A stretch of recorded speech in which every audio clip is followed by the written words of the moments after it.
Welcome back to the Raising Rock podcast. I am Elise and I am your host. Today on the podcast, we have Blake. You might know her from Instagram as The Girl Named Blake or from her podcast, The Speakeasy, but she is someone that I have followed for years. Not because she always has the perfect opinion or the perfect answer, but because she has always been so relatable, so honest, so real, so open. And in that way, she has been such an inspiration to me over the years as I've looked at politics and her take on politics or her take on homeschooling or her take on marriage. I've just always really appreciated her honesty, her openness, her realness, her vulnerability, and her willingness to just admit that it is all for nothing if it is not rooted in Jesus and his word. And so I think this conversation is going to be super interesting for you. We talk through her journey as an Instagram influencer / political commentator, the journey that the Lord has taken her on the last year to really pivot her content entirely and why she's done that. It's really fascinating. So I think this is going to be just a fun conversation for you, a fun inside look into Instagram and the world of content creation and influencing and political commentary, but then a real honest, hard look at the things that God is asking us to do, how we resist them, what it looks like to surrender and be obedient. This episode covers all of that, and it's just really interesting and fun. I hope you enjoy it. I felt like I was talking to a best friend. She's just so engaging and enjoyable to chat with. I'm going to give my usual spiel. Pause this episode, and before you get into it, please go follow us on Instagram, leave a comment on our most recent post, like a most recent post, follow us wherever you're listening to this, whether it's Spotify, YouTube, or Apple Podcast. Every like, follow, comment, share, save, whatever it is that you do to engage with either our episodes or our posts really does help us become more discoverable to an audience. And it means the world to me to see you guys engaging with our content. So if you've enjoyed our episodes so far in season 2, it would mean the world if you went and did that. With that being said, Blake, welcome to the show. Blake, welcome to the show. I am so excited to be here. This is a pinch me moment. I said that to you off air, but truly, I have been a follower for years and I've watched you go through so many different versions of what you're doing. And so I'm just so excited to chat with you and pick your brain and become like best friends on the podcast. 100%. It has been quite the evolution. Like, it's so funny to me when people say they've been following for a long time. I'm like, oh, which version of Blake did you hop on with? Thanks for sticking around. Oh, I love it. No, but it's been so fun. And I just love that you have been so open in your journey. I feel like there's not much that I'm sure there's obviously things that you've kept private, but as a follower and someone who's consumed your content for years, I feel like you've done such a good job bringing us along on the various into the various versions of you. Yeah. So thank you for doing all that. It's kind of the only way I know how to do it. Like, I don't have many settings. It's just like on. It's so funny. My mom and I talk about that kind of a lot. We'll meet people either at church or wherever, right? And you are like, I wonder if they're like that in their personal life. Is that just the version you get of them either on social media or at church or wherever? And I'm like, there is one version of me. There's and one version of me, which is what you get. 100%. Like, I can't fake it. I just can't. To the point where it can like sometimes be problematic. I maybe should have tightened that one up a little bit, not been exactly who I am. There have been times where my husband, I'll take like an elbow to the ribs. You have to fix your face. I'm like, oh yeah, sorry. I get that all the time. Do you get like knees under the table at dinner or like a little instant reaction? You would think at some point I would learn to just like pivot, but it's not for. What's wrong? Yeah. And I'm to pivot a little bit just because it does happen enough. But yes, which is what you get. Good, bad, ugly. It just kind of is what it is. Yeah, I am with you. That is also me. Okay, speaking of all these changes, I started following you around the confessions of a crappy Christian days. So I was around when that was the name of the podcast, and it's evolved into now the Speakeasy. you started homeschooling. You used to talk a lot politically on Instagram. Now we're not seeing so much of that. Walk me through all these versions of you, the whys behind them, and really what led to each change along the way. Yeah, so it's an 8-year long story, but I started Confessions of a Crappy Christian in December of 2018. It was my 30th birthday present to myself. And the impetus for that was the podcasting, especially like specifically female podcasting landscape, was very different back then. There wasn't a lot of depth. There was a lot of Pink and Proverbs 31 woman. And I love those things, but I also just I wanted to hear from somebody that was in the trenches. I was in the trenches of mental health and motherhood, and got to a point where God was like, if you can't find it, make it, and launched the show with that, just confessionary. It was just, we talked about everything, but not politics. I've always been very engaged in politics. I've loved it since it was probably like a little strange for a person that young to be into like politics and what was happening in the world. But I just didn't want, I don't know why. I just was like, that's not what I want to do online. And then come around to 2020 and got to the point where I couldn't keep my mouth shut. There were so many things happening that it was out of concern. I was worried about the direction that we were going and how things were being handled. And that really started a 4 or 5 year stint of just running at 100%, because things are still wild. It's not like things have really calmed down a whole lot, but there was just a lot that I was really passionate about and felt it was absolutely, I was on assignment. Like, I know that is what God wanted me doing in that season.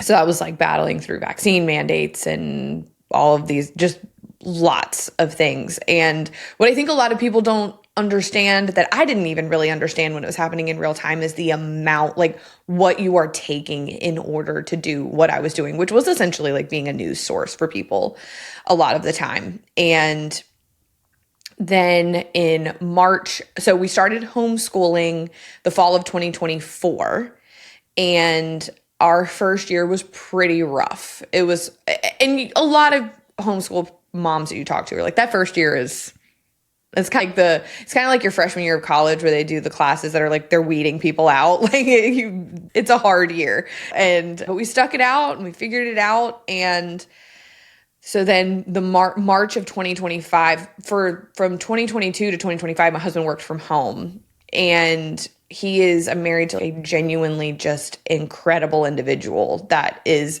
all in on his family, and he's all in on me. And I didn't even realize how much he was handling until he went back to work. And I was like, oh no, this is my life turned upside down like in a day, where one day he was here and he was so hands-on and helpful, and the next he wasn't. And what I had been doing, honestly, before he went back to work was no longer sustainable, but there was like no argument that something was going to really have to change.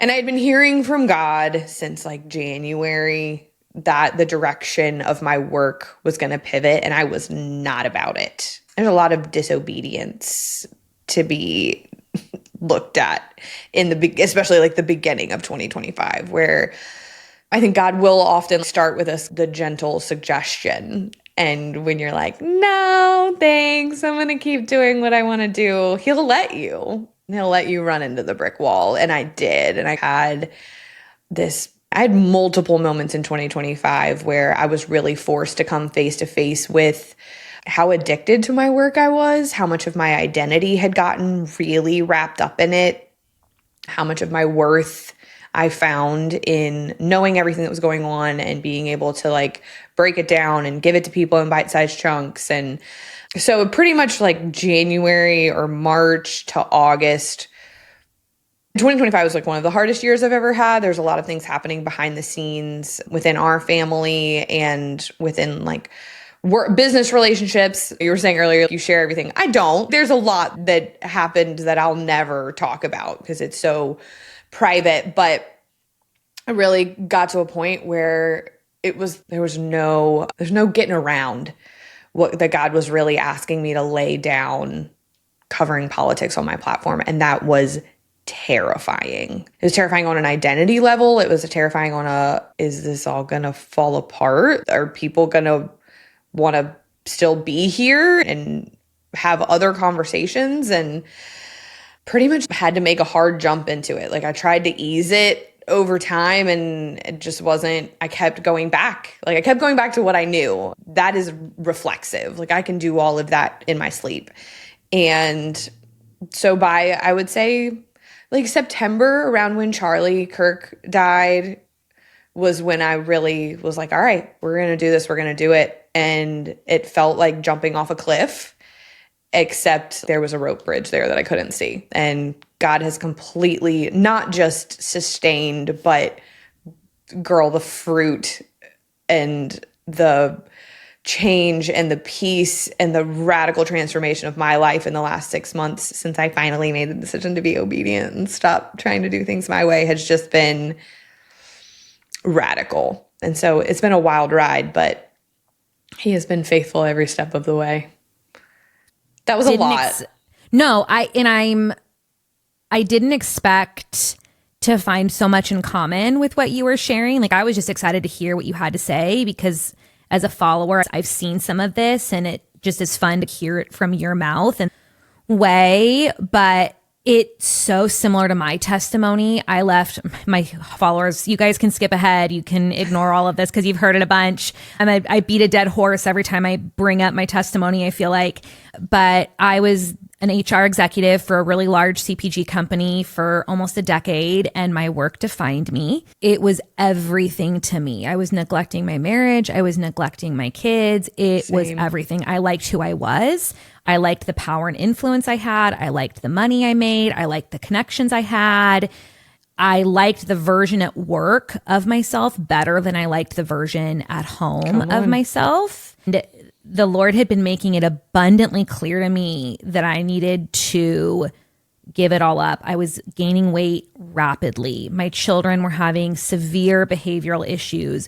We were having challenges with our nanny. My marriage was suffering. Our home was suffering. It's like all these areas of my life. And I just kept throwing money at it or whatever at it to fix the problem, to make it go away, because surely like I am needed at work more than I'm needed at home.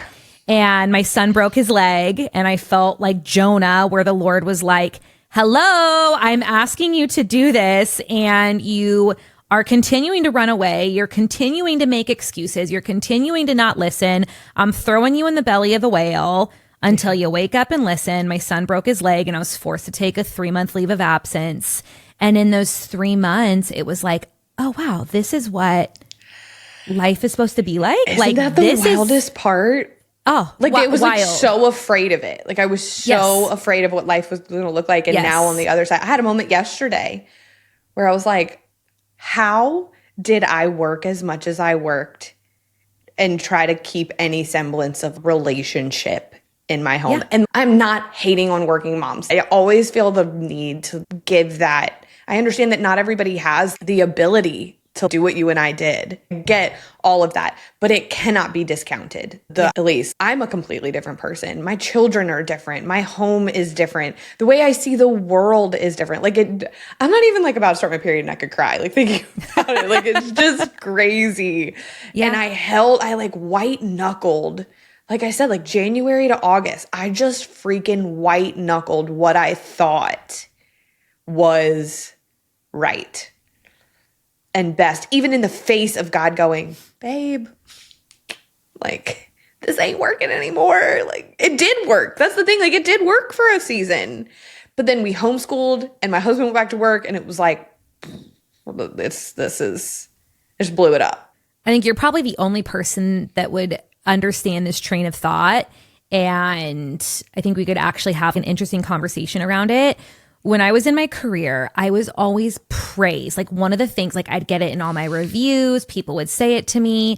You have so much capacity. Like you have more capacity than anyone we've ever worked with. People would add things to my to-do list. It didn't faze me. I was just capacity. Yep. Now that I'm on the other side of it, I feel like I have less capacity. But not in a bad way. But I'm in my era of I'm a mom and I'm a wife and I don't have capacity for all of that other stuff. It's like instead of an increased capacity and being praised for an increased capacity, I'm like, can we praise people for having less capacity and just having capacity for what the Lord's put in their life? Okay, so I'm going to challenge you on that. Do you have less capacity now, or do you just have capacity for the right things? Because Probably when I the latter. had that capacity, it was like I could get all the work things done, but I hate talking about this. It like makes me feel I'm going to throw up. But like, when's the last time I connected with my kids? Like, Yep. yeah, cool. I have capacity. I can knock it out, and I am. I'm a very efficient, very high capacity individual. Like I always have been, and I don't. That's not a humble brag. It's just the reality. But when you really zoom out and you look at what you had the capacity for, our children need so much from us. Yep. So I would venture to say that my capacity is the same. It's just being taken up by different things that demand my attention, time, and energy. I think you're probably right. And it probably feels like less capacity because we're not doing as much and we're You're not getting paid reviews for it. right? Correct. Like you're not no one's getting saying the thanks, attaboys. mommy.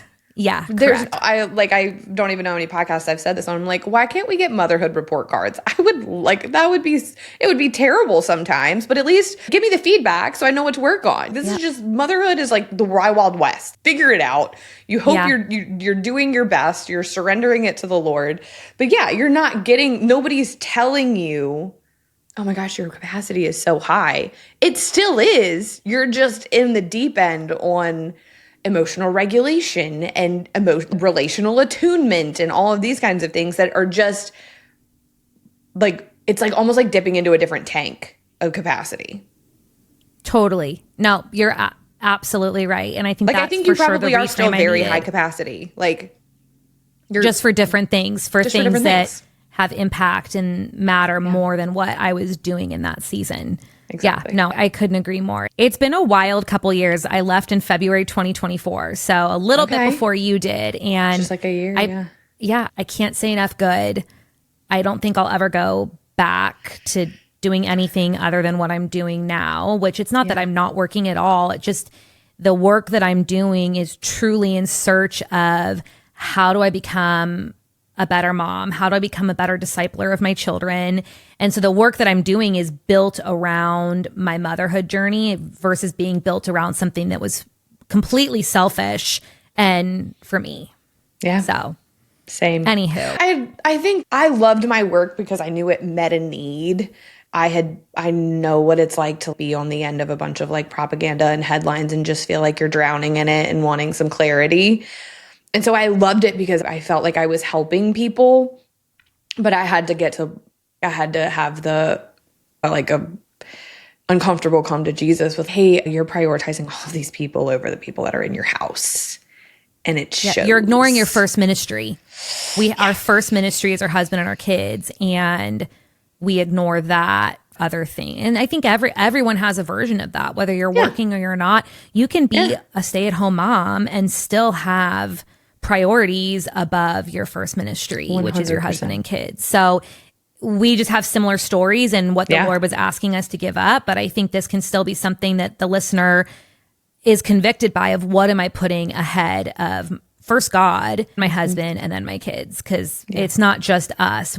It manifested differently in our lives. Yeah. And that was what it was. I've told the story before of God speaks to me through like visions a lot, and having this vision of one of those flip boards that they used to have in the airport that would like, the things would spin and it would go to like delayed or on time or whatever.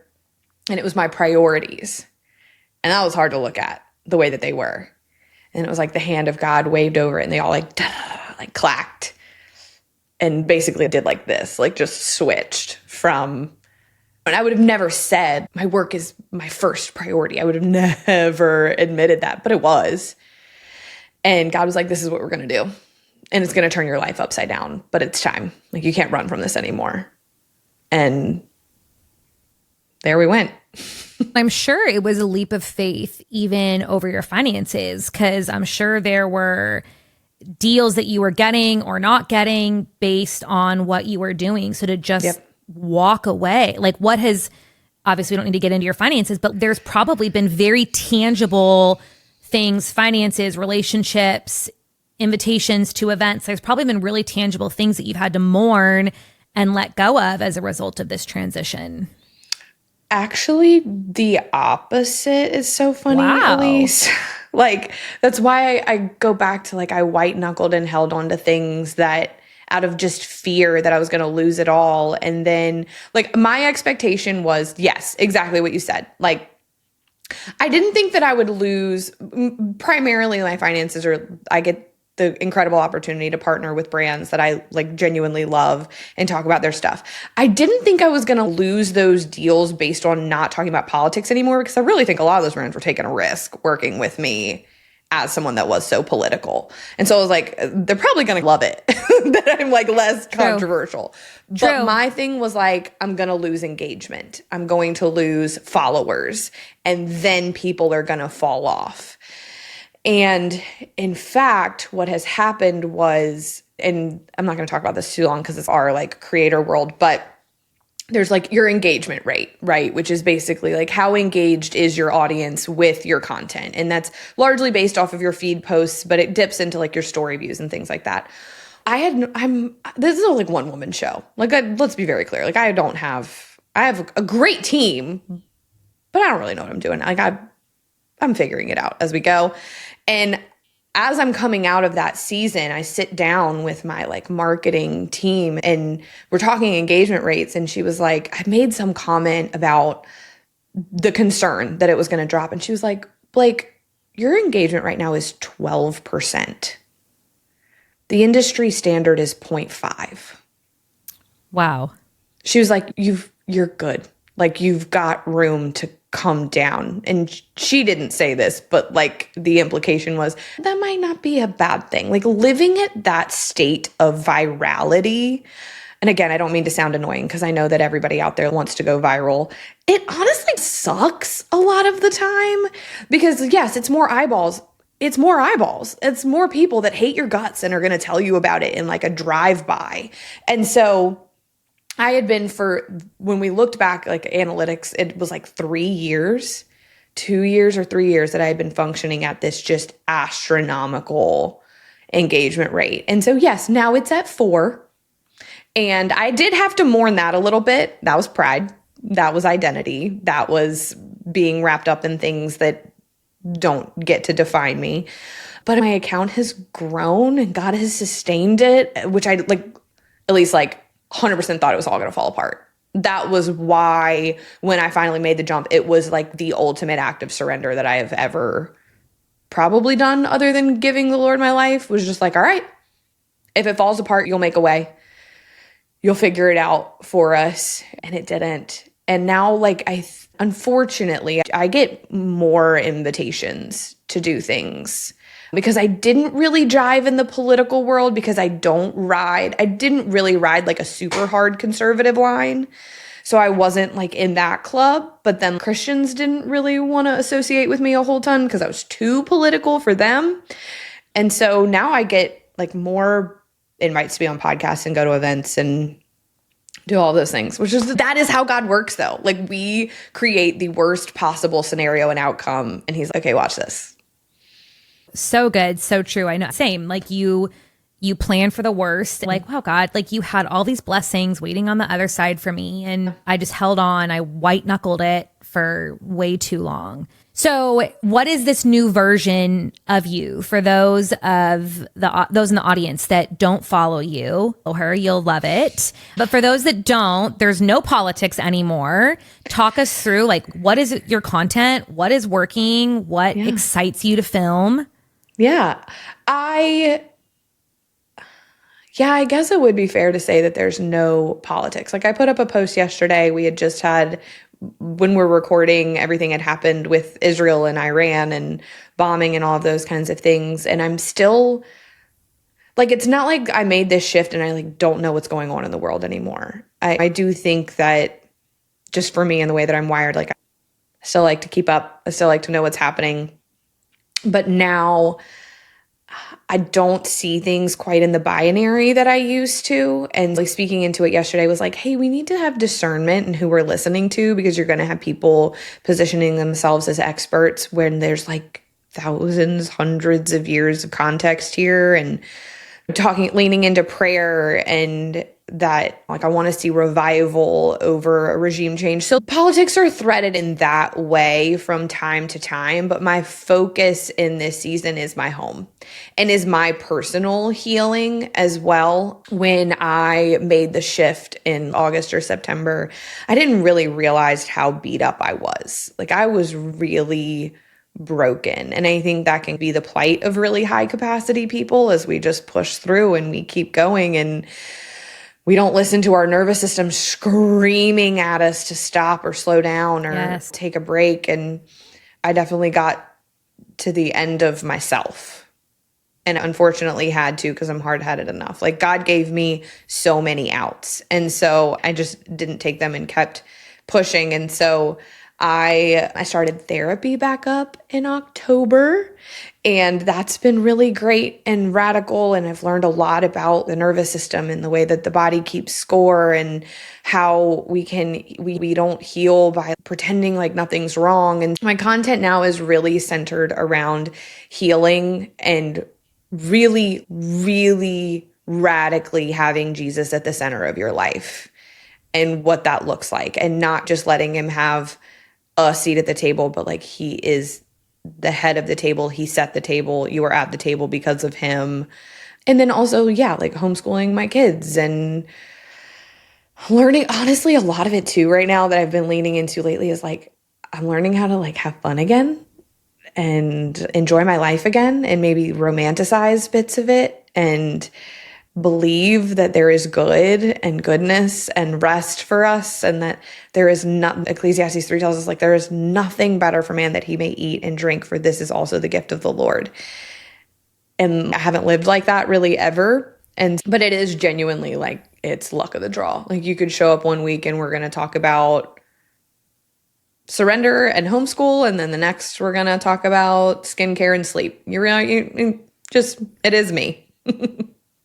Absolutely. I love that. I think so many people are really fascinated, including myself. I'm new to this whole world, and I would not by any stretch say I am an influencer. I'm not there yet. Like I'm just faithfully walking what the Lord has assigned to me, which is building this, the podcast, our book, all of that.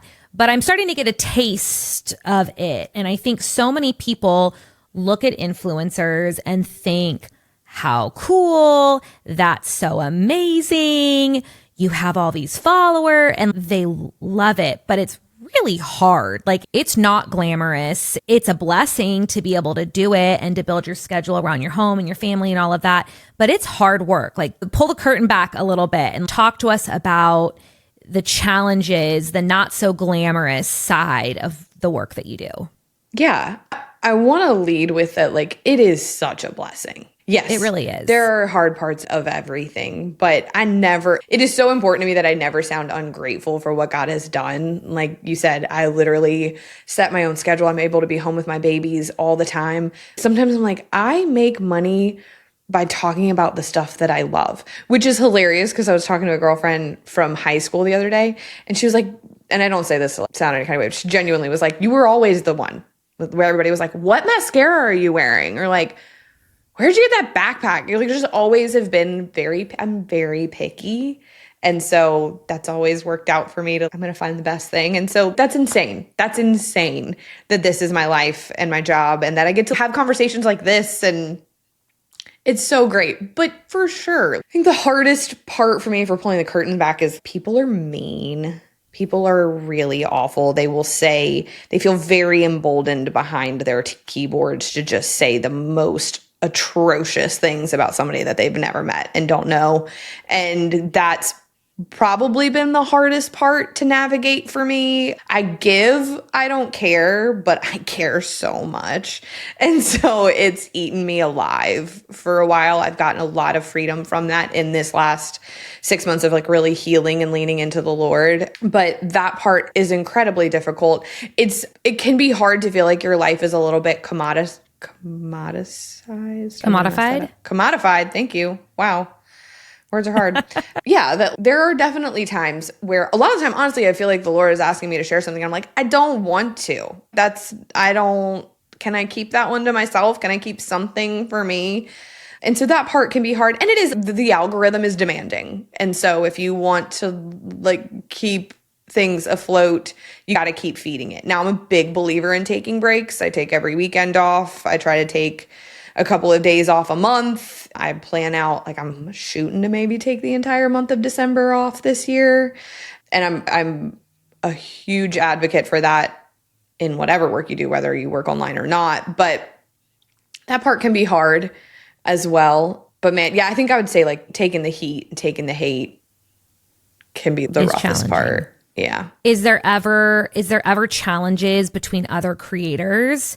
Do you ever like butt heads with other creators, or maybe you, not particularly you, but is there ever like other creator drama or like this creator world that we don't know about? Yes, there definitely is.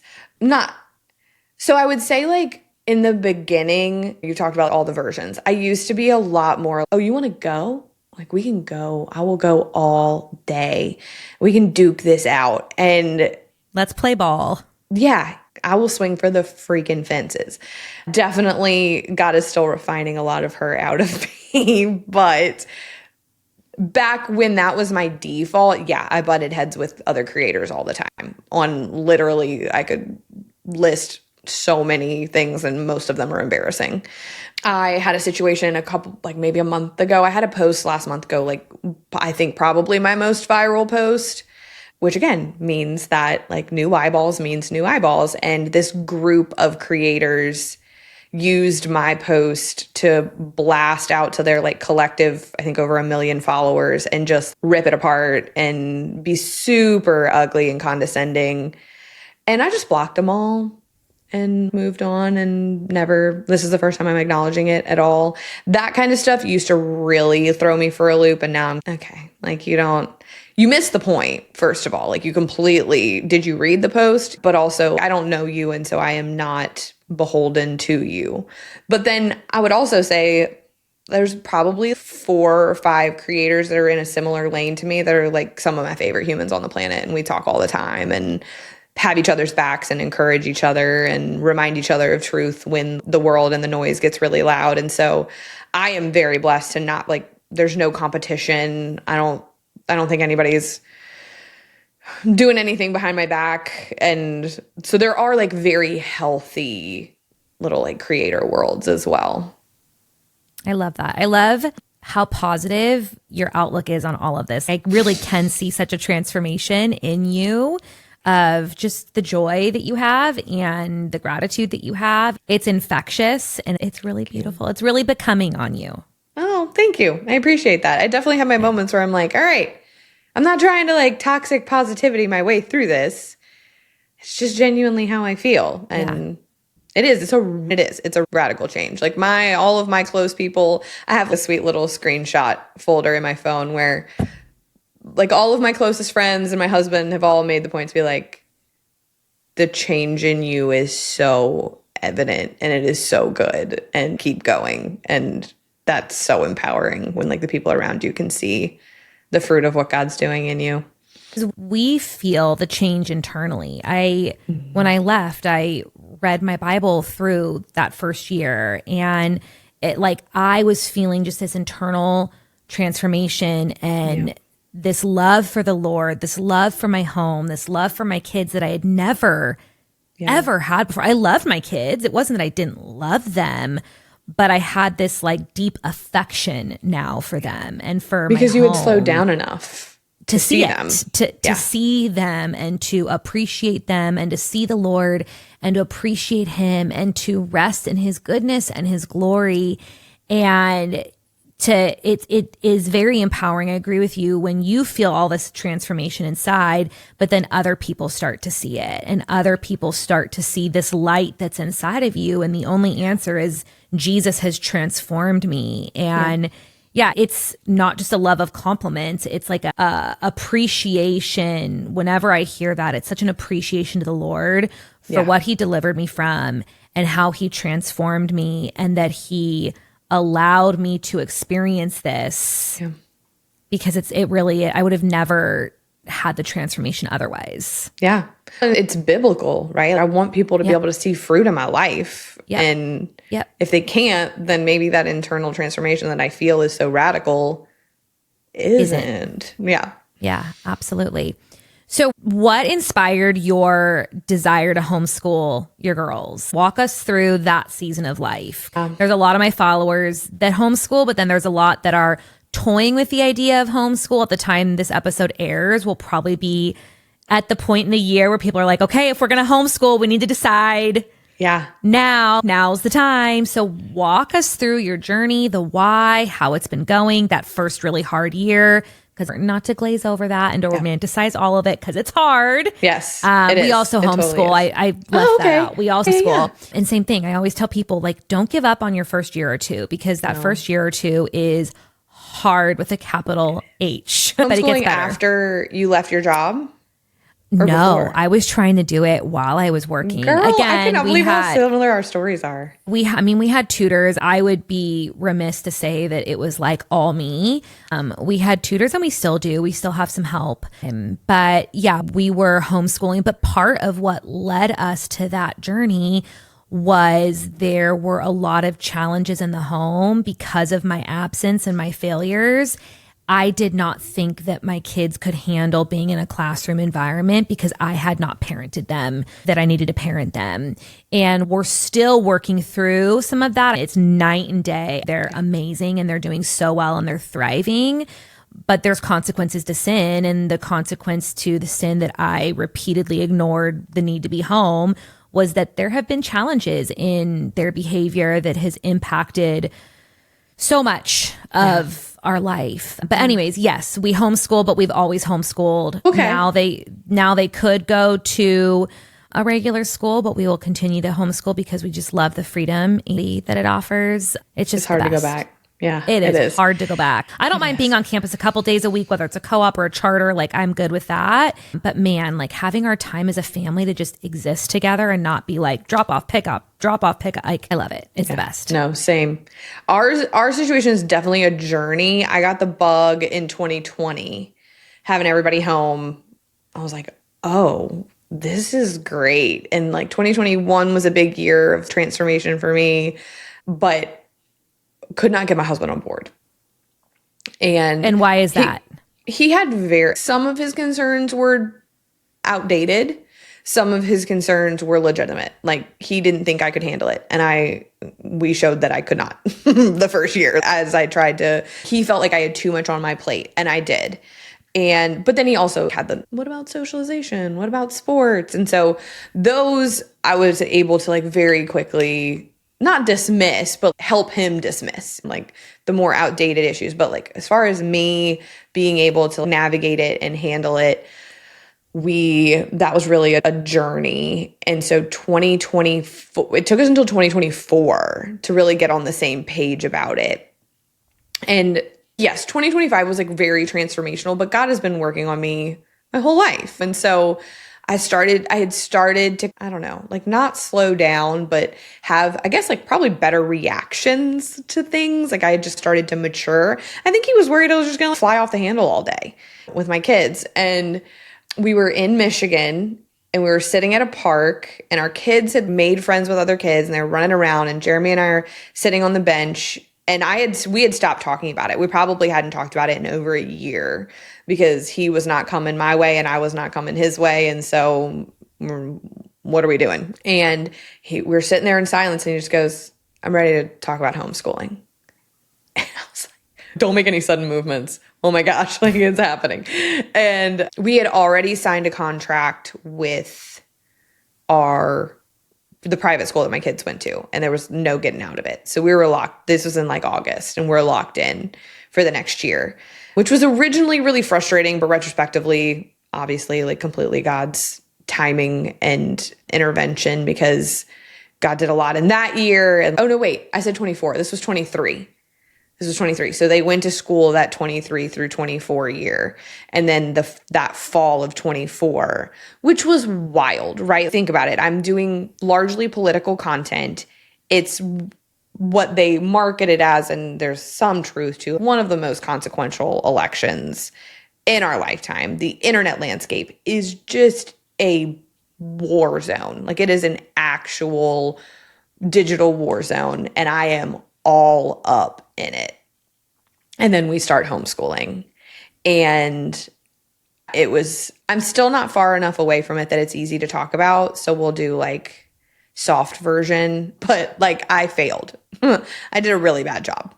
And I wouldn't say academically, but that's like anybody that homeschools knows, like that's a really important part of it, but it is not all of it, right? Like, it is the presence with your children, and it is the connection with them, and it is like the learning, like not just opening a book and doing the academics, but helping it come to life and a living education. I failed at all of that. That first year, I would probably call it first year. And it was like, let's get the academic part done so that mom can work. And yeah, like at the time it felt like the most important thing I could possibly do. And now I look back at it and have had to forgive myself and navigate some guilt there for sure. I remember having a moment, I was just writing about it, that I remember in January, it was like January 14th through 17th, there was 12 Senate committee hearings for Trump's administration. And I remember having this moment where I had like my laptop, my iPad, and my phone. I'm covering them all. And I was like, I don't know what my kids are doing. And I literally just shut it down. Like, I was in the middle of like live covering, and I just closed everything and went outside with my kids and was like, that was the beginning of this turn into, this is not sustainable. I can't keep doing this. And started then pushing the work back, not putting it down, but pushing it so that I could be more dedicated to them for a chunk of time in the morning. And definitely saw like the wheels start to turn pretty quickly. It's wild how adaptable our kids are and how much they will respond to us like meeting them where they are. And we like pretty much from like January through the year of 2025, still lots of hard moments, but the hard moments were honestly like me realizing how much I was the problem. I think in homeschooling, it's really easy to put it at our kids' feet. And in reality, it's like, it's not even something we need to demonize or beat ourselves up with. Like, we grew up in an education system and in a binary that we think that learning exists in. And then we're trying to break it apart.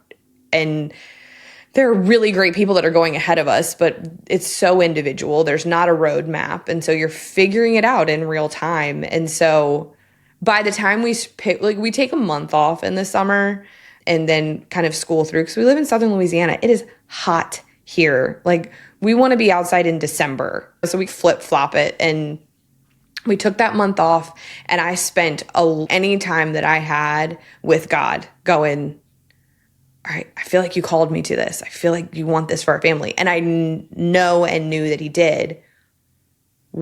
How do we get in a better rhythm? And it kept being like, look in the mirror, babe. Like, your priorities are out of whack, or your attitude towards this is not helping. And so 2025 was literally, God just dismantled me in so many different ways and then put me back together better. And I realized that you asked like why we made the decision to homeschool. That is an entire podcast episode of its own, but my kids both struggle in a traditional setting. Like, they struggle to sit and listen in a classroom of kids. And so they were struggling. And that's why I'm like, academically, like, we still did so much better when we homeschooled, even when I was distracted because I could give them the one-on-one. And also like the flexibility and why is my kid at school for 8 hours a day and then coming home and doing homework? Is this the childhood I want my kid to have? And just wanting to go a different way for our family. And it's funny, like, there's been bumps in the road, but like, we have gone a different way. And I'm just so thankful for the way that God will fill in the gaps of our own failings and struggles. I think that's such an encouragement to those who are thinking about homeschooling or who have the desire, because so many, I think a very common trait amongst women is this need to be type A, do everything perfect, do everything like on the first try, feel like such a failure when it doesn't go the right way. Nothing will take you out of your type A, like being a first-time homeschool mom. Like I have several friends who are contemplating it that are very like perfectionist, home is always spotless, type A to the next level. I'm like, you gotta let go of that for a little bit, because or God will just break it.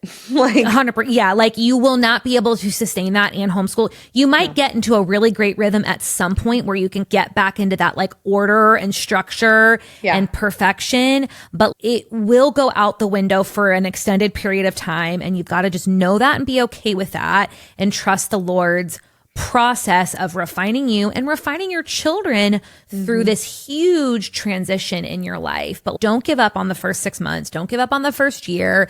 Do it for a couple years and then evaluate if it's working for your family or not. And like anything, there's pros and cons. There's things that I love about homeschooling and there's things I don't love. Choose your hard. Do you want the hard of being a slave to someone else's schedule and your kids wanting to be like free and talking a lot and moving a lot and being told that they have a problem because they can't sit still? Or do you want the hard of your home being a little messier and your schedule being a little disrupted and having to teach a math equation not having like I will trade not having as much time for myself to do what I want over having to ask someone if I can spend the day with my kid. Yep. That was so true. And so that was the crux of it when things got like we got into homeschooling and I was like, like people tell you that first year is hard. And like you and I can tell people that and it's just, you got to live it because your hard's going to be different than our hard. What was hard for us is going to be different than what was hard for you. And when we got into it, I was like, I will take this. I will take this being hard over being in my car, dropping them off at 7 a.m. I will. Like, I will take this over keeping up with the endless papers and days and permission teachers' slips gifts and teachers' gifts. That. Yes. And I understand that's not a trade that everybody wants to make. Yes. That's just, but that is, I pray regularly that this is the long game for us because I think it would be really hard to go back to that stuff. Absolutely. If there is someone listening that is listening to this episode and whether they work, they don't work, they're home with their kids, they're not, whatever it is, but they just feel like the Lord is putting something on their heart that they are resisting. You've used the word surrender. You've used the word obedience. What is your encouragement to that person listening if they're in that season of resisting the surrender, resisting the obedience? That's good. I think at the root of resistance, at the root of disobedience is a lack of trust in God. And we don't want to say that because it sounds really bad. But ultimately, like we disobey because we think our way is better. We disobey or we resist what we feel the Lord leading us into because we're afraid that where he's taking us is going to be worse than where we are. And what I would speak into that is one, open your Bible, that there are so many stories in both the Old and New Testament, but I'm thinking specifically of so many in the Old Testament where God asked people to do radical, insane things for his people and for his purpose. And yes, like for that person's good. They may have walked through some fire and may have gone through the valley, but ultimately he was leading them to the promised land. And so it comes down to, do you believe God is who he says he is? Do you believe he's going to keep his promises and that he works everything together for the good of those who love him? Because it's a lot, it is weighty. It is a heavy burden to carry, to think that like it's up to you and that you've got to keep it all spinning and going and you've got to be able to discern which way is up. And letting it go is hard. Going the way that God is asking you to go is difficult, but it goes back to what we were just saying. Choose your hard. Disobedience is hard too. Not hearing from God because you don't want to hear what he's got to say is hard too. White knuckling your way and like pushing things further than they need to go is hard too. And so let my story serve as an inspiration and a reminder that he is a God who bridges the gaps, who catches us when we jump, that it may not go the way that you think it's going to go, but like that's the point. And I've gotten to a point now where I'm like, I don't want to be in charge. I don't want to be the one calling the shots, because if I mess it up, then it's on me. Whereas when I can like actually surrender my will to him, it's like, all right, wherever you take me, like I know that it is good.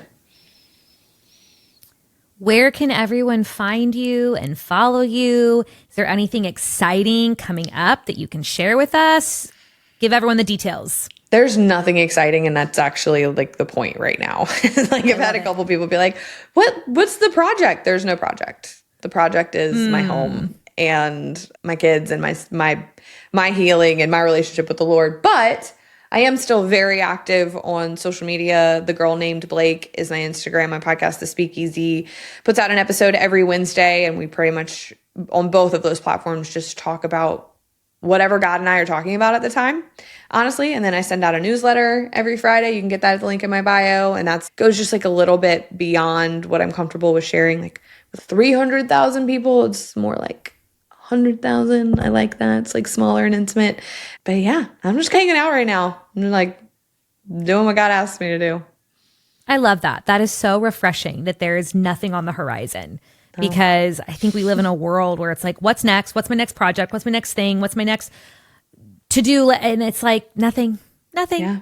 And that was my life. I went from, like launching the podcast to writing a book to launching all kinds of things. And now I'm like, I like this. My nervous system is pretty happy right now. So sweet. Well, we end every episode with this question. So I'd be remiss to not ask it of you. But at Raising Rock, we have 4 core values: respect, obedience, courage, and kindness. The 4 values that I hope to be able to raise in my children, and that all of the listeners also want to raise in their kids. Which of those values jumps out at you? I think I know what your answer is going to be, but I'm curious to hear what you're going to say. Which of those values jumps out at you, and how can you encourage the listener to not only instill that into their children, but into their own lives? Yeah, nobody's going to be surprised to hear me say obedience for sure in this season. I think learning how to be obedient has helped me teach my children how to be obedient. And so like earlier you were asking about people that are like resistant or being disobedient.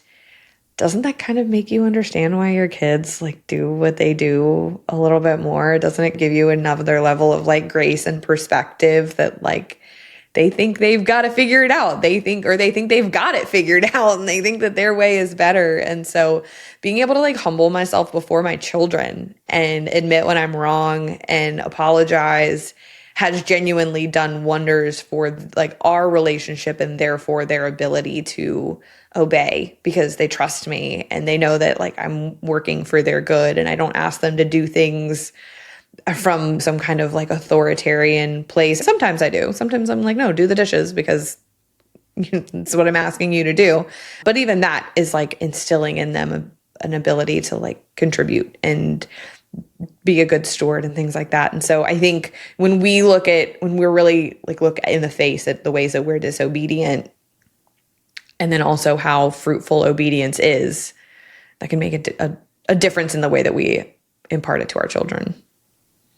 The whole reason that Raising Rock exists is I was thinking of all these things that I wanted my children to have, or really the reason the podcast exists is I was thinking I want kids to be respectful, obedient, courageous, and kind. And it was a slap in the face of all the things that I am not, I struggle with. And so that's what launched this journey of I may not have all the answers. I certainly don't have it all figured out, but I can cherry pick the people that do and that can contribute to the conversation.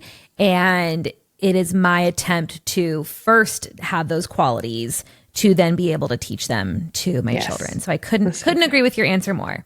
Yeah. So well, good. Blake, thank you so much for being on the show. It's just been such a joy. You are beautiful inside and out, and your transformation is inspiring and just a testimony of just the goodness of the Lord. And so thank you for sharing it with us. Oh my gosh, thank you for having me. This felt like sitting down with a friend and just yapping about life. So this was so great. You're great at this. Thank you. Until next time. Yes.